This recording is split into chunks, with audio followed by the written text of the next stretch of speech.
Hi everyone, welcome to today's webinar. My name is McKay Allen.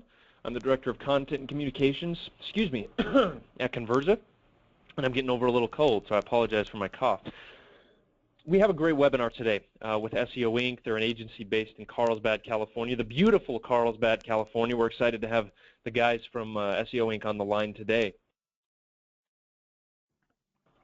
But first, I want to answer a couple quick questions about Conversa, who we are, what we do, why we do all these webinars, and most importantly, how you can get involved on today's webinar. So first of all, Conversa, we're a call marketing optimization company. So we combine call tracking, which marketers know sort of what that is. It just basically tells you which ads, campaigns, and keywords are generating phone calls. We combine that with conversation analytics, so deep conversation data about what happened on the phone call. We run the calls through voice recognition technology to extract really in-depth and specific data about phone calls. And then the third thing we do is provide specific workflow-based marketing automation. So this is the first marketing automation system for the phone. So think of Marketo, HubSpot, whatever you use, and then apply that to the phone. That's what we're talking about. So that's what we do. That's who we are. We host a lot of webinars. If you go to our site under resources, you can see a lot of the webinars we've done. We've done about 300 in the last 2.5 years. We used to be known as Log My Calls. We didn't bring a lot of those webinars over with us to the new site when we renamed to Conversa in May, but we did bring a few, and you can see we've done others since as well. We did one last week with SEMrush. We've done some with Acquisio, with G-Shift, which is a SaaS provider up in Toronto, with Quizzer. A lot of great companies. And why do we do these webinars? We do them because they provide really good content to our audience. And so that's our goal, is to provide really useful marketing information to the audience. Now, in terms of today's webinar, we encourage you to ask questions.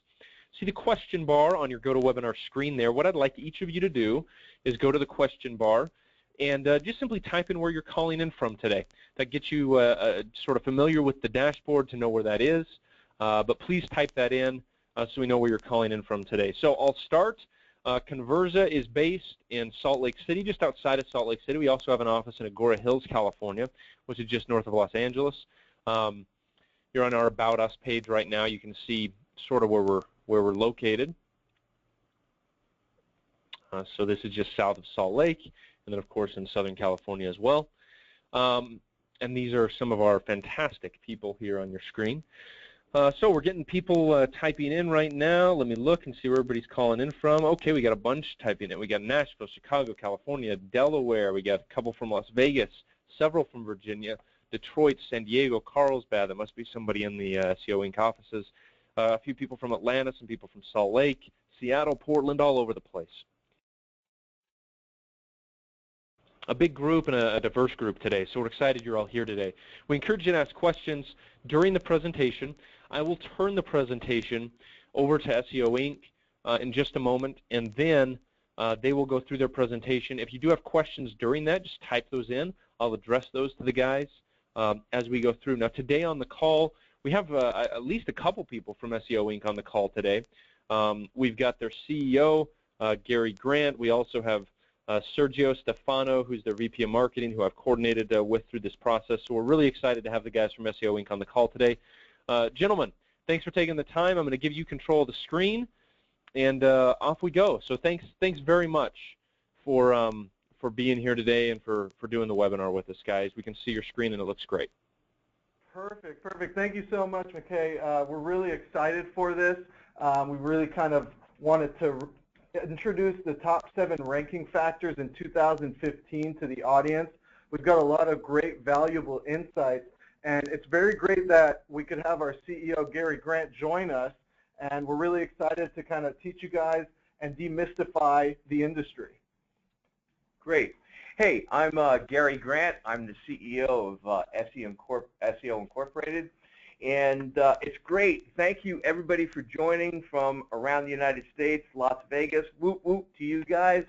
And McKay, I've spent some time in Salt Lake City and used to live right next to Agora Hills, so very familiar with you guys and your company. And you guys have a phenomenal product, and I encourage everybody to investigate and look into the platform.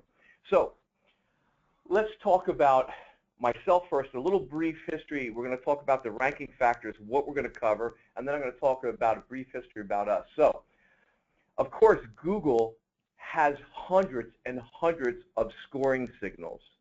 Now, what we're going to do is stop the misinformation, because there's a lot of things out there, and what I hear all the time is, oh, you know, I'm going to have my brother do SEO for my company, or I'm going to have a family friend. You know, everybody claims to know SEO. And when we interview people coming from other agencies, when they get here, the first thing is, wow, I thought I knew SEO. You guys are on a completely different level.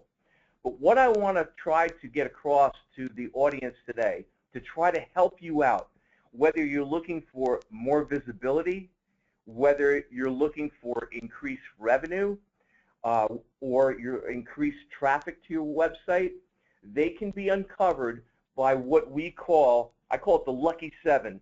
It's the top 7 foundational factors that will move the needle and get you to where you need. So let's talk about those. Number 1 is links. And we're not going to just say links here, it's link quality. What's the best criteria for the best links for 2015? Now, I could spend probably half of the day on that topic alone. So to let you know, I'm going to speak at a high level, a 30,000-foot approach on this.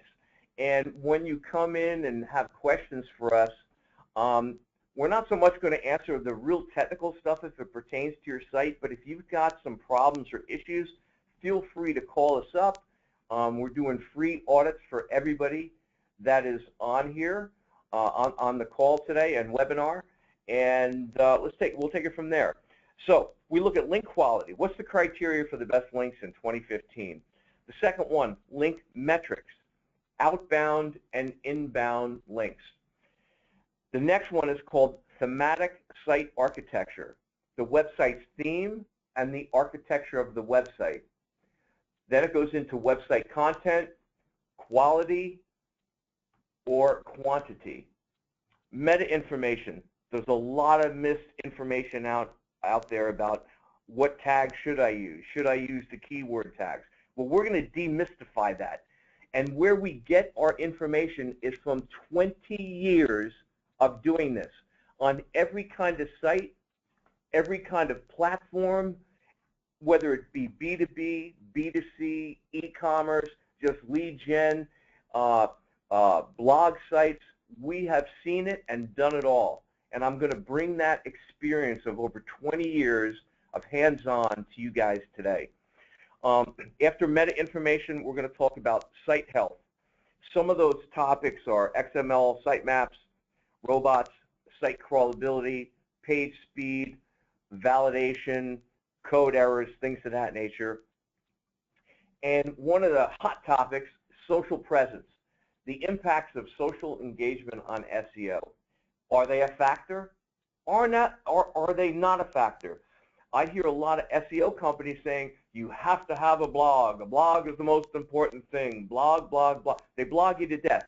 Well, if you're selling centrifugal pumps and go on there and try to get sexy and jazzed up about centrifugal pumps, you're going to fail at social media, because who cares what the specifications are of a centrifugal pump unless you're specifically and only looking for that information, and then responding back to that is going to be key, because what you have to do nowadays is connect moments in time when people are actively in that buying cycle, and when you connect with that person in the buying cycle in that moment of time, you're going to have the engagement and hopefully a sale. And lastly, are tools. Important tools to stay relevant in today's SEO landscape. People are overwhelmed by what tools do I use? What should be the answer? Is there the holy grail of tool? And I'm going to tell you what works, what doesn't work. But I will tell you right now, there is no one end-all solution. And if you're going to base your SEO on one tool, you will fail. Okay, so now let's go on, and we're going to talk about where I came from, what SEO Inc. Incorporated is about, and the level of expertise and knowledge that we're going to share with you today. So we've been an award-winning agency. We're one of the oldest SEO companies, one of the original companies on the planet. I mean, when I would tell people about SEO, they would say, oh, you guys are Google. I said, well, no, we're not Google. We get sites ranked on Google. Well, so then you are Google. You're partners with Google. I said, no. And then I have to explain them the whole thing that we're not Google. We're an agency that takes your website code, optimizes it, makes it accessible for the search engines. We've been written up in a lot of industry trade magazines. And as a matter of fact, we were on Entrepreneur Magazine's hot list for one of the hottest internet properties back in 2005, right next to eBay. As a matter of fact, Entrepreneur Magazine was a client of ours for a long time, and there's a third-party case study of us in the 8th month just doing organic SEO, generating $2 million a month of newfound revenue for Entrepreneur Magazine. And the reason I'm trying to tell you the history of the company is so that you understand how impactful SEO can be, and what you are hearing are from truly the leaders in the industry of doing this. We're also an Inc. 5000, one of the fastest growing companies in the United States. We've been quoted in the New York Times, Wall Street Journal, Forbes magazine, a lot of the San Diego magazines. I was nominated as one of the most admired CEOs in San Diego, which was nice and fun. We were the first and only company ever to be members of the W3C, and the W3C is the Worldwide Web Consortium, and they set the standards for interoperability of how the web works today. So the W3C is an MIT organization, collaborative with a lot of Stanford people, high-level gurus, and the advantage of us being in the W3 is we can see what the future is for the internet, what's going to go on. So I'm bringing to the table more than 20 years experience. I started on the web in 1993, and that's before Microsoft had a browser, before Netscape had a browser. We used to use Spyglass Mosaic, and some of you guys out there and girls will know of Lycos, Hotbot, Alta Vista. Those were the search engines of choice, and Inc. to me was one of the biggest search engines out there. They fed pretty much everybody. So what we've done here, as far as the digital market agency, we've handled Fortune 500 companies, SC Johnson, McAfee, Entrepreneur, IGN, Decory, Vegas.com, 1-800-Dentist, 1-800-Flowers, Decory Diamonds. I could go on and on and on about the clients that we've handled, but I just wanted to give you a brief background on this. So we did bring in one more team member. So we have myself, Gary Grant, I'm the CEO. We have Sergio Stefano, Vice President of Business Development. And we have Mr. Dalton Grant, one of our top SEO analysts here. He is the king when it comes to link profiling and Google penalty removals. He's 100% successful out of 15 campaigns. So without further ado, I'm going to introduce Sergio to talk on the next couple topics. Thank you, Gary. Yeah, so one of the things that we want to kind of convey in this presentation is that SEO is not Pandora's box. In our industry, there's a lot of misinformation around what will actually get you long-lasting rankings. We see it time and time again. We get Fortune 500 companies coming to us, mom-and-pop shops, medium-sized businesses, and time again, you know, they have some sort of a strategy around what they're looking to do. Maybe they focus on one aspect and think, you know, this is exactly what we need to do, but there are lots of ranking factors. There's hundreds of ranking factors. In fact, just last year, Google had updated hundreds of ranking factors to their algorithm. So what we want to do in our upcoming presentation is to debunk and demystify the world of SEO and give you the facts on the best strategies and tools to use on how to get your site ranked. So again, there are 7 major ranking factors that we want to focus on in this presentation. Link quality and link metrics. As the backbone of SEO, links provide your site with staying power and authority. We're going to show you what makes them so important and how to find out if your links are doing you any favors or whether they're just dead weight. Website content. Again, content is still king. What does that mean? Is it quality versus quantity? We're going to teach you the answers here in our webinar and find out what content strategy will work best in today's SEO landscape and how it can affect your rankings. On-page optimization. This is definitely a very important piece to really focus on and goes in conjunction with your site's architecture. On-page optimization, you really want to target specific keywords and use latent semantic indexing to also work with those keywords in helping your site rank and get targeted pages ranking in top rankings. We're also going to discuss site health as well as social signals, which are increasingly becoming a factor in terms of having an overall well-rounded strategy. Great. So let's roll up the sleeves. Guys, pay attention, and girls, pay attention. All you project managers, all your director of SEOs out there and SEO companies, let's get down to the nuts and bolts of things. So what's the best criteria for links in 2015? I'm going to say this and put this out there, period. I'm going to dispel any misinformation. People say content is king. They say this is king, that's king, whatever. When I interview people here, I ask them, what's the most important Google ranking factor? If they don't tell me this is the most important, I start throwing up red flags. That'll be one strike. The most important factor are backlinks. That is it, period. Number one. How can I say this with such conviction? It's because of 20 years we've been in the business and the testing we've done on every kind of domain and platform. That is the number one. But let me say this. Think of SEO as a giant crossword puzzle. There's 1,000 pieces out there. If you miss several of those pieces and your competitor has them all, they're going to outdo you every single time. So let's talk about links. Matt Cutts has stated that over time, backlinks will become less important. However, they still carry the most value. And to be honest, you'll hear misinformation from Google because they're not going to tell you what their secret sauce is. They spent millions of dollars developing this, and today it's in the billions with all their engineering staff. And we've gone up to Google several times. We're a Google AdWords certified partner. So we've been privy to walk around the campus and talk to engineers and things of that nature. So it's great. So let's talk about these backlinks. They carry the most value. How do you get them? How do you get the best link? How do you find the best link? And what links are damaging? Well, if you're familiar with Majestic, that's a great place to start.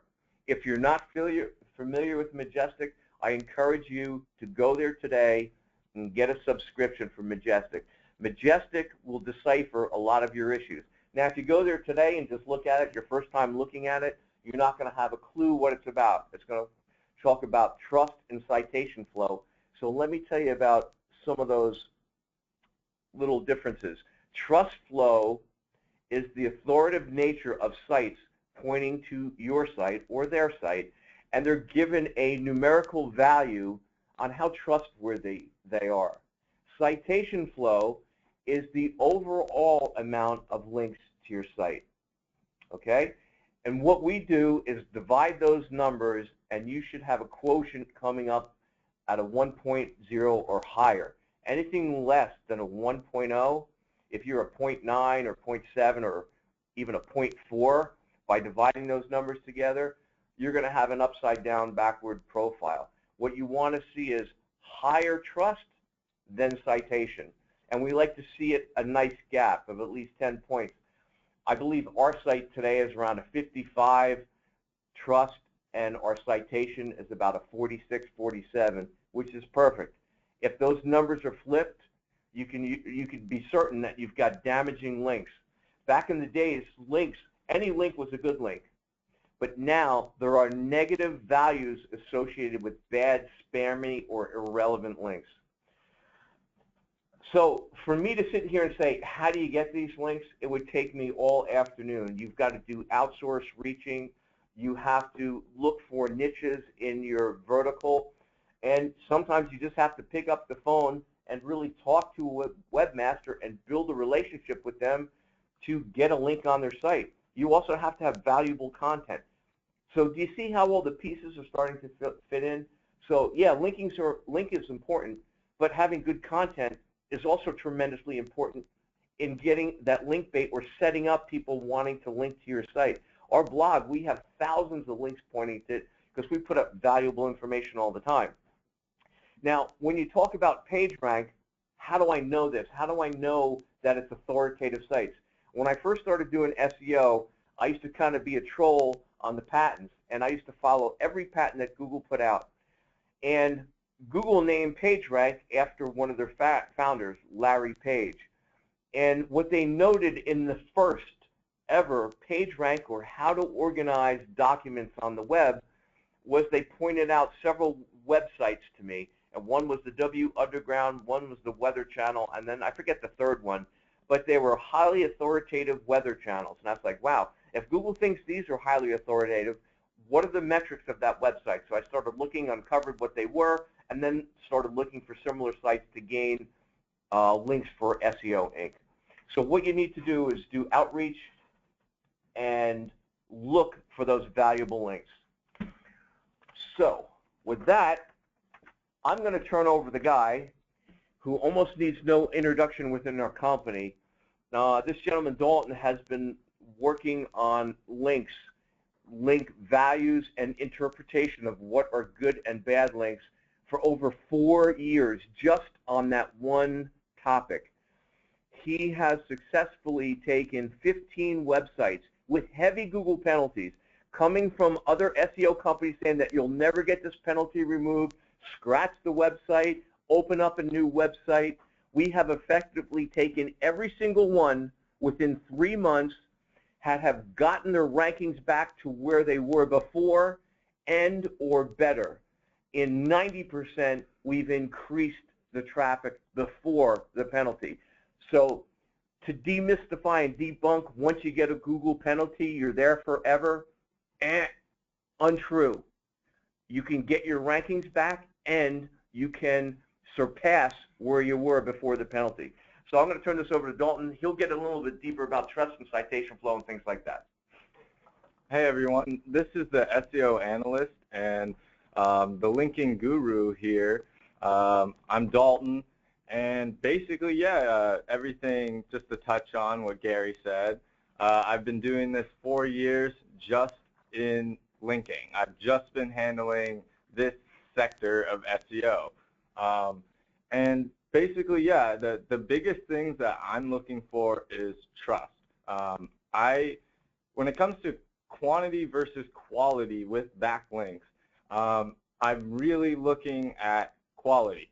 Quantity is nice to have. It is. It's nice to have 1 million links. But if only 10 of those links come from an authoritative place like CNN, Times New York, then that site probably isn't ranking very well, honestly. So basically, my job is to go in for our clients. I find the worst websites that you do not want to have links on, and I go about the best ways of removing them. So we do a lot of things like that. I come in, get rid of all that bad stuff, and what that actually will do is raise your authority level within Google. So your trust flow should actually go up if you're removing the right spammy backlinks. So it's kind of an educated guessing type of science. It can get very particular. But yeah, I mean, as far as that, you really want to get your backlinks as relevant as possible from a very high authoritative place. So a good place to start off with is looking at Majestic, typing in, there's like a comparing section. What is best to do is compare with your biggest competitors. And what you want to do is you want to do that and then look at where they're getting their referring domains and where they get their most backlinks from. Because if they're getting all of their backlinks, they're getting 20,000 backlinks from, you know, Mary Sue's fashion blog, who's actually an extremely authoritative blogger, that's a definite place to outreach to and start, trying to get links from them, stuff like that. And it really becomes a game. Great. And so when we talk about links, there's so many things you could do. Majestic is a great starting point for you. So I encourage you to go out there, get on Majestic, understand the program, because it's going to open up a lot of opportunities that you could look for links. So let's go into the next section here. And I have to be a little bit brief on these parts because I could sit here and talk all day about this. But I'm going to talk about thematic site architecture, or IA, as some people call it, information architecture. Some people have referred to it as siloing. Now, to me, siloing is a place where you stick grain. So I don't call it siloing because silos are for grain. I want to call and talk about information architecture, thematic site architecture. So I want to paint a picture for you guys, and if you could just sit back and think on this. So let's say you have a website on shoes. You have a section on men's running shoes, men's golf shoes, men's CrossFit, women's shoes. If you put them all on one page, every product that you had, there's no theme. It's one disorganized mess. But if you break it if you look at Under Armour, which does a phenomenal job at breaking out categories and subcategories, they make each section a theme. So what you have to do is figure out with your site is, on one page, what is the theme of that website? That's basically what thematic architecture is. As long as your site has a theme to it, and each section has a theme, and each page has a theme, I'm talking on the page level, you're going to be successful. So that's kind of it on the thematic. I could really go on this, but we're just kind of stressed with time here. So the next thing we're going to talk about is website content. I'm going to turn that over to Sergio. Perfect. Thank you, Gary. So again, content is still king. And there's a lot of debate, and again, content will also reinforce your thematic site architecture. There's a lot of debate out there. Is it quality? Is it quantity? However, in today's landscape, quality always wins. Many years ago, there were many spammy tactics where you would copy content, you would run it through a spinner, and post hundreds, thousands of articles on your site. With all the new algorithmic updates, Google's really cracking down on these strategies. So the days of 500-word articles are long gone. High-quality content with 1,000 to 2,500 words is the new norm. And Google also looks at how often you are publishing new content on your website. If you posted a bunch of content, hired a writer, posted a lot of great high-quality content, and went rogue for a year, Google's not going to look good on that. They want to make sure that you're engaging with your audience and providing fresh new content for them. And again, if you get your content right and you create a solid foundation, it's going to support all of your other SEO efforts. Quality content provides a reason for people to spend more than a few seconds on your website, and also offers real value, something of substance to your visitors that is unique and useful. And Google's going to see that in a very good light. So when people are searching for information, which is the key use case for Google, they're going to start ranking your site and pages that have lots of content on them. Sure. And let me just chime in. This is Gary again. On content, what we have found there's several factors going on with content. And guys and girls, listen up to this one, because this is going to help you with your content strategy. It will help you today. As soon as you leave this webinar, I implore you to implement this. There's several stages of creating content. Number one is people thought, oh, let's create 400 to 500 words on a page. That's no longer, we're going to debunk that myth. If you can create 1,000 to 2,000 words on the site, that's what you want. Okay? You don't want it to be in that one paragraph. You want to have several large paragraphs that is themed correctly. So let's say, for example, I'm going to use our site for an example. We want to use the term search engine optimization. The first thing I'm going to look at is that keyword is how much search volume is actually going to that. Now, I almost know off the top of my head there's probably about 22,000 or 220,000 impressions going on. So I know that it's a highly competitive, highly sought after keyword. We happen to be on the second page, but I think we're the second or third SEO company ranking specifically for that term, search engine optimization. So when you talk about competitive, that is probably the most competitive term on the planet, because you have every SEO company or so-called SEO company going after that term. So here's what I found out. When you do content and you want to use that keyword, we put it in, we try to write as much information as we can around that. We do several things. We look at the volume of the search term, which I had said. The second thing you want to look at is Google Trends. Very important, because what you think may be going on today might not be going on in the next year. And I'm going to give you an example on that specific keyword. If you go to Google Trends and type in search engine optimization, the trend of that is falling off dramatically. But what's not are the shorter abbreviation or acronyms of the term, like SEO or SEO services. Those are shooting through the roof.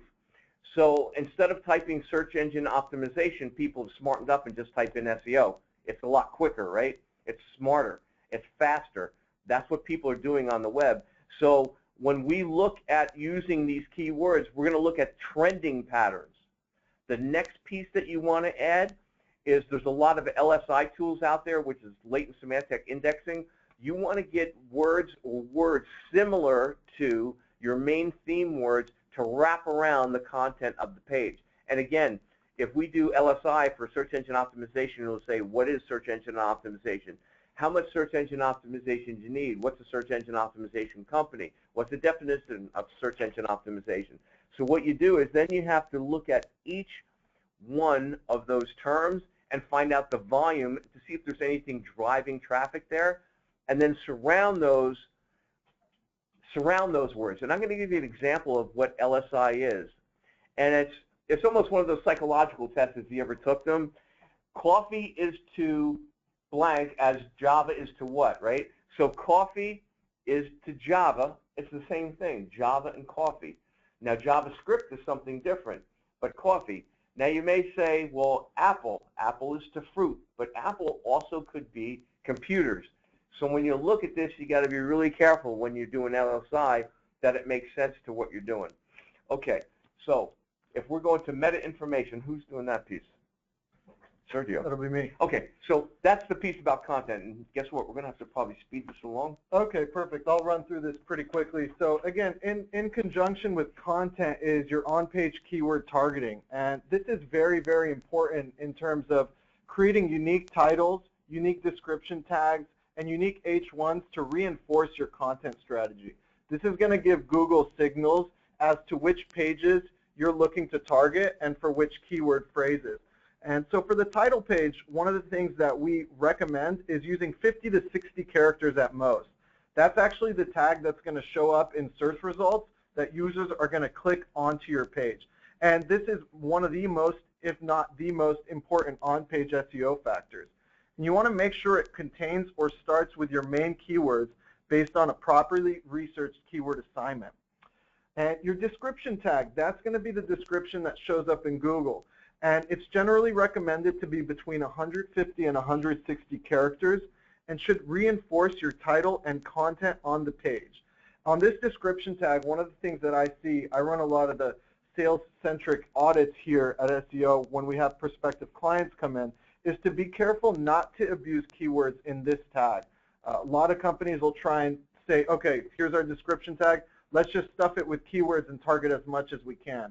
You want to make sure that for each page, you have a specific strategy with a properly researched keyword assignment as to what you're exactly targeting. Now the keyword tag, there's a lot of debate in the SEO community as to the importance of this tag, but we've here in-house seen a small boost when it's properly implemented and unique to each page's theme and content.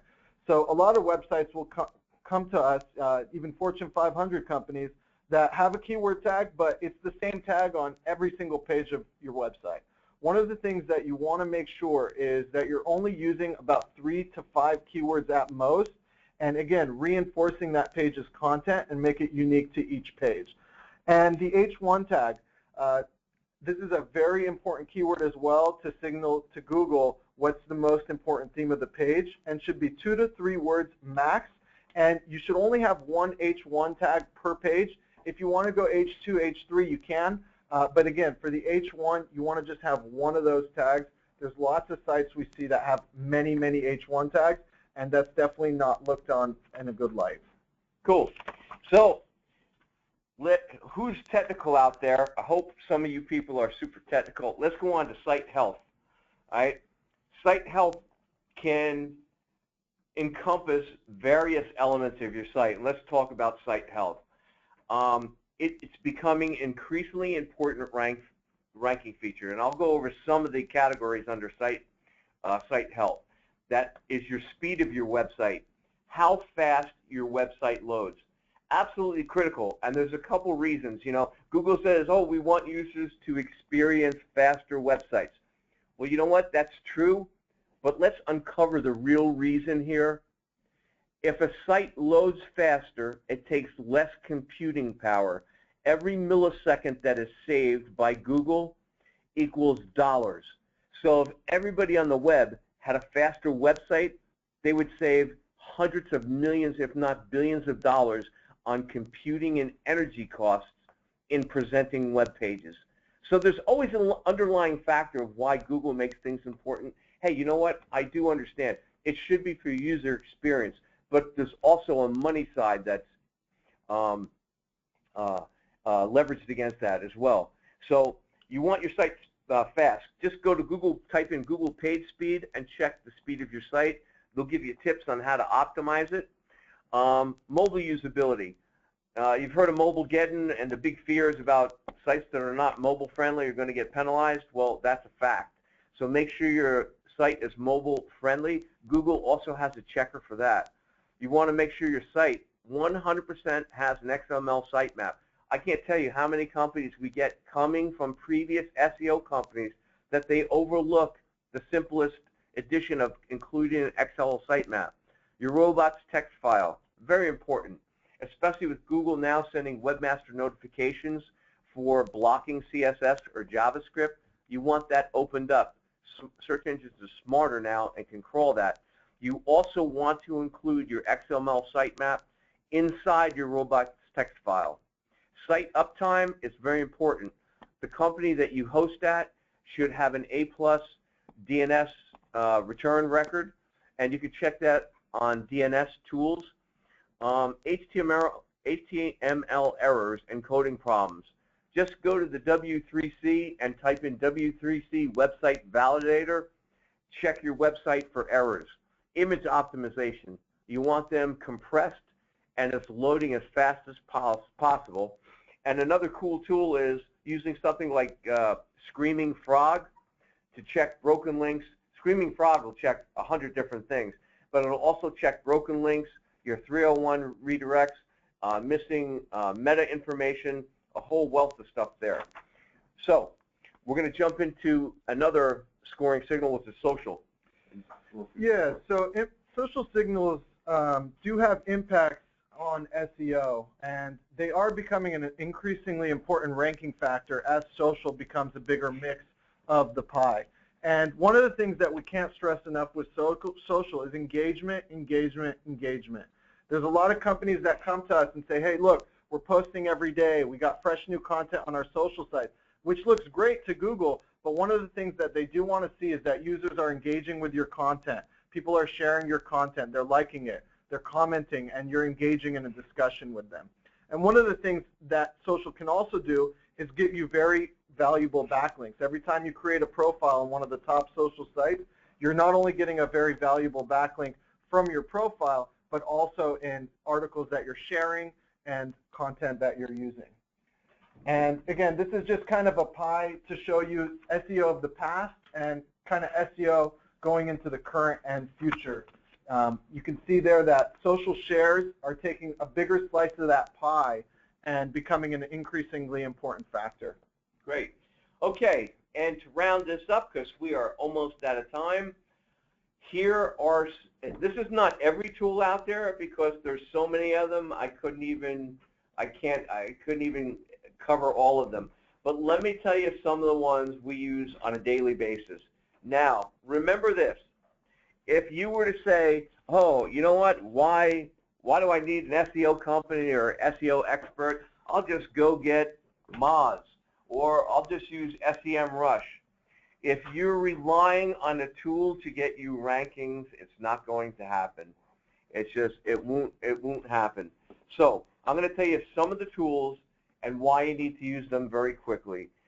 One thing you should look at is every single day is Google Search Console, which used to be called Google Webmaster Tools. That is a must because it's going to tell you impressions, what's going on your website. It'll also tell you about any errors or any messages from Google. If you don't have an account, I don't know what you're waiting for, you need to sign up. You also need Google Analytics. It's going to tell you what's going on within your website. It'll tell you a wealth of information. Another good tool to use is Moz. Rand Fishkin has put together a great product over there. It'll give you surface level ideas to uncover. Again, it's not an end-all. Not one tool is going to do everything, but a combination of all these tools will give you a bigger picture. SEMrush, phenomenal, great stuff to see what your competitors are doing, and it'll also notify you if you see a big drop in traffic. You've probably gotten hit with some kind of filter, either the Panda 1, the Panda 2, which is going on currently right now. It's crawling out really slowly, and Majestic for your links. Now, that's only some of the tools. You also have Screaming Frog, which is tremendous. I know some really high-level, very expensive stuff like Bright Edge, Conductor, Rio. Those are some really awesome tools. I've seen Bright Edge. I've talked to the CEO. I've been involved in their platform. It's a great tool for enterprise companies, but if you think you're going to rank using that tool alone, it's not going to happen. I've also looked at Conductor. We've done demos, seminars with these guys, looked at that tool. Great tool, no way around it. If you have a large organization and many people project managing your web initiatives, it's a great tool to be collaborative on. Again, missing a big piece, they're all missing linking information. That's something you have to do by yourself. So I hope you guys learned something from this today, that this is just the tip of the iceberg, that it's a giant puzzle. If you want to be good at that, you've got to research every single day. You've got to keep up every day. And you have to not get caught in the trap of misinformation. If you want to hear it right from the horse's mouth, see that number right there on your screen, 760-444-9260. Call that right now. I feel like one of those late-night TV commercials. Call that right now, and not only will you get Sergio, you'll get me to talk to you. No, you can speak to Sergio. He's really talented, and we're offering free site audits for people who call in. Now, not everybody is a client that can fit into our category. We take clients that have minimum spends of about $4K a month and on up. So, but we're always here to help. If you have questions, if it's technical, we're ready to go. And I'm sure now we can go into the fun part on answering some questions from the audience. Awesome. Guys, thank you. That was a great presentation, really specific with a lot of great actionable insights. So that's vital. Let's just jump right into the questions. So first question, talk about backlinks in relation to ranking. Obviously, backlinks, as you said, are the most vital element of all this. It's interesting because a lot of things that were thought to be, I think that people would consider gray hat or even black hat, they still work. I mean, you still get juice from backlinks. How do you balance, instant success in getting backlinks with long-term strategy and content? And I'll just say as a caveat too, I mean, some would argue that there isn't a such thing as black hat versus white hat. There just is, does it work or does it not work? What are your thoughts on that generally, and then more specifically about balancing the two? That's a great, phenomenal question. I'm going to let Dalton speak on that. And McKay, you hit the nail on the head. What's black hat, white hat? Well, what do you have to do these days to get your site ranked? I mean, Google really doesn't care if your site ranks. They want you to be within their guidelines. And what is that? It's a fine line that you have to dance, right? If you want the quick thing using black hat techniques or buying links, that's considered now black hat. My personal thought is, why can't I buy a link on every single website there is on the planet? What's wrong with me advertising? I can advertise on any billboard as long as I have the money to pay for it. But you know what? These are Google's guidelines, and you got to play along with their guidelines. Yeah, some backlinks will hurt you, some won't. But Dalton, why don't you speak to that specific question? Sure. So yeah, just touching on really quickly why things are considered black hat versus, like a white hat. And it goes back to Google, really. Google wants to see, everything they want done perfectly. So even just a quick thing, so buying links. The reason why they had to put that into effect and why it became such a big issue was because it made their billion-dollar algorithm useless and worthless overnight. It worked. Yeah, right. So, I mean, I could go out and, hey, I'm going to spend $10,000 and get myself 100,000, maybe even 10 million links, right? And I would be #1 for every keyword in my industry. So, yeah, it destroyed Google, and they quickly attacked that. Now, to balance it out, balancing out is difficult. If you are a person who does, go, okay, well, I want to do, buying links and black hat techniques anyway, there are still somewhat safer versions of doing it, like not using a money keyword. So like if you sell shoes, not using shoes as an anchor text or men's shoes as an anchor text. Those things will get you penalties if Google can determine if it is a paid-for link. So there are a ton of ways to try and make your articles and your content seem like it's not, or it seem like it's actually organic. But Google tries really hard to decipher that because, again, it will make their business worth nothing. Right. So yeah. And here's what, to sum it up. Should you go out and buy links and just try to game the system? If you want short-term success, be my guest. Be prepared to have your website penalized, banned. If you're one of those type guys that just want to open multiple websites all the time, there's also a feature in Google where they look at domain name age. So if you're a new site, you're not going to get ranked. You're going to get sandboxed. My thing is, if you're in it for the long haul, just do the right thing. Follow the guidelines. For our clients, we don't step into the gray area whatsoever. We just go on what standard great optimization is, and we win every time. There's no shortcutting. Great answer, guys. Great answer. Okay, let's talk a little bit about, we've had a lot of people asking questions about how they should judge their SEO firm. And you guys probably run into this with clients all the time, and we have as well. What should people expect when they hire a company to do SEO for them? What should they expect in terms of transparency, in terms of results? In other words, well, I'll just personalize this and sort of crystallize the questions that I'm seeing. I mean, we've had SEO firms before where it's been 3 or 4 months and we just haven't seen anything. And at some point, you've just got to cut bait because you're losing money. In terms of SEO, how do you manage that as a firm? How do you think about, the results you're trying to provide to your clients that you promise them, and then the data and the tactics you're telling them about along the way? Yeah, McKay, that's a phenomenal question. I'm glad you brought that up and brought that to light, because we see a lot of companies that come back to us and they say, well, we're just not happy with the results. Okay, well, what's that definition? What does that mean? Let's define it. The first thing we do when we talk to a client and when we engage with them, I say, what are your goals? What would you consider milestones? And what's the end result that you're looking for? In most cases, well, it depends. On e-commerce, it's revenue, correct? And on lead generation, it's the amount of leads that they have that are coming in or how many phone calls they have. So to define that, it gets challenging because we've had, okay, we expect to see 100% increase.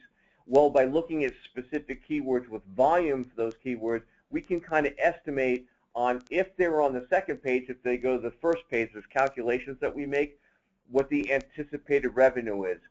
Now, going back to your point where you said 3 or 4 months you don't see any activity, what you want in an SEO company is, number one, how long have they been doing this? What is their success rate? Who are their clients? Can I talk to a few of their clients? Let me talk to maybe one of the project managers that I'm going to be working with or one of your analysts. When we engage with a client, I make sure that that client knows who is going to be on their account. And normally when we engage with the client, they're getting 6 to 10 people on the account. I put key players on there so that they're comfortable in talking with that person. Now, let's talk about strategy and how things should be outlined in transparency. I believe it should be 100% transparent on what's going on. There's no smoke and mirrors here, folks. There has never been smoke and mirrors. It's a methodology and process to getting your website ranked. And if that's clearly laid out to a client, like in the first, I'm going to give you a typical example. In the first month, we're going to do link detox, and we're going to craft their link profile by cleaning up the mess. Now, are they going to see any immediate results from that? No. But we're going to have reports showing the amount of work we've done. And that's another key element. You want to see reports. You want to be able to talk to that SEO at least on a weekly basis, having a meeting, discuss, hey, what's gone on this past week? What are we doing in the next 2 weeks? A clear, laid out game plan. Now, I will tell you from my experience that some websites gain traction faster than some others. In most cases, we can see initial movement in the 2nd, 3rd, and 4th month. I never tell a client like that because I want them to have the expectations set that it may be a struggle, but in most cases, we see some kind of movement either in rankings, in phone call, in visibility, in sessions, in engagement. There's something there that's going to improve within the first couple months, especially when we detoxify the links. By the 3rd or 4th month, you should start seeing improvements. By the 8th month, revenue should start being flowing in. There should be no questions asked on what you're doing. 100% of our clients right now are satisfied. In the last year, I will tell you this, we have not lost one client. And I know that attribution is huge in our industry. 0 clients have left us in the past year. I let one client go because they just really didn't understand the whole concept, but that's neither here nor there. Okay. That's great. Did that answer? Absolutely, absolutely. And then final question here. What's your average for AdWords for running someone's PPC campaigns? Do you guys do that first of all, Gary? Yes, we do. So talk to me about, you said the average spend for that, or the minimum spend for that was about $4,000. What's your fee structure? How does that look? That's a question people are asking, and you know, a common concern. People say, well, is it really going to benefit me to have an agency do this when I'm going to have to pay them money on top of what I, you know, normally obviously could manage it myself? What does your fee structure look like, and what's your ROI there for your clients in terms of having you guys do it? Okay. Well, I'm glad you mentioned that because who happened to be listening is our director of paid search. So when I said the 4,000 minimum, that's for SEO. On paid search, you know, we try to be a little flexible because I know some smaller companies have maybe about a 5,000 or 10,000 a month budget, but we try only now to take on clients that have a minimum spend of 10,000 a month, believe it or not, in paid search. And our fee structure varies upon industry and the spend, but I will tell you just basic fees are minimum requirements, $10,000 a month spend, and we're pretty much standard across the industry at 15%.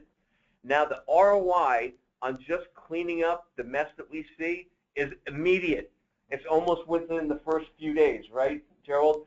And what we bring to the table far surpasses what I see going on out there. Number one, we're a Google partner.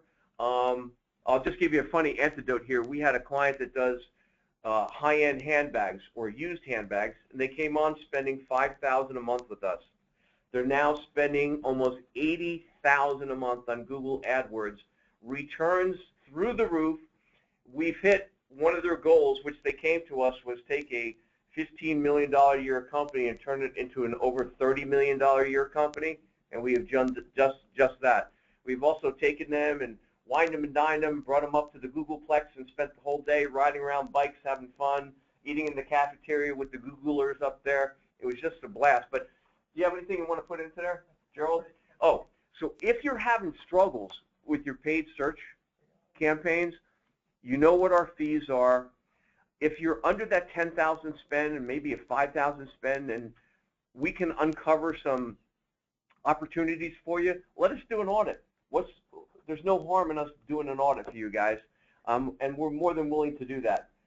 We like to try to open up our doors and show you what we have. If we can leave you with a couple different opportunities to walk away with, so be it. Good luck. Great. Gents, thank you for your time today. We appreciate it. We're out of time, but great presentation. Thank you for the answers to the questions. I think that was a fantastic presentation. So thanks again, guys. Everybody, just so you know, the webinar has been recorded. We'll make that recording available to you via email tomorrow, so watch for that via email form from us. And then make sure you tune in tomorrow. We have a special webinar with SEM Rush, where we're actually going to talk about the importance of phone calls related to clicks. The title is Why Calls Are Better Than Clicks. Kind of a provocative title, but encourage you to sign up for that webinar as well. So thanks again, everybody. Any final thoughts from you guys in SoCal? You know, McKay, thank you very much. I wish you were here with us. We're in Salt Lake City. Yes, sir. It's nice up here, but I don't have a beach. I know. A lot of sand and desert out there. I used to go to Miller Motorsport Park up there all the time, but beautiful place. Next time you're down here, we'll talk, and we'll definitely get you integrated in. And you know what? That's real provocative content you have going on. Are calls better than clicks? You know, I would vote in the calls are better category. There you go. Chalk one up, baby. All right. Thanks, guys. Have a good afternoon, and thanks everybody who attended. Bye-bye. Bye-bye. Bye.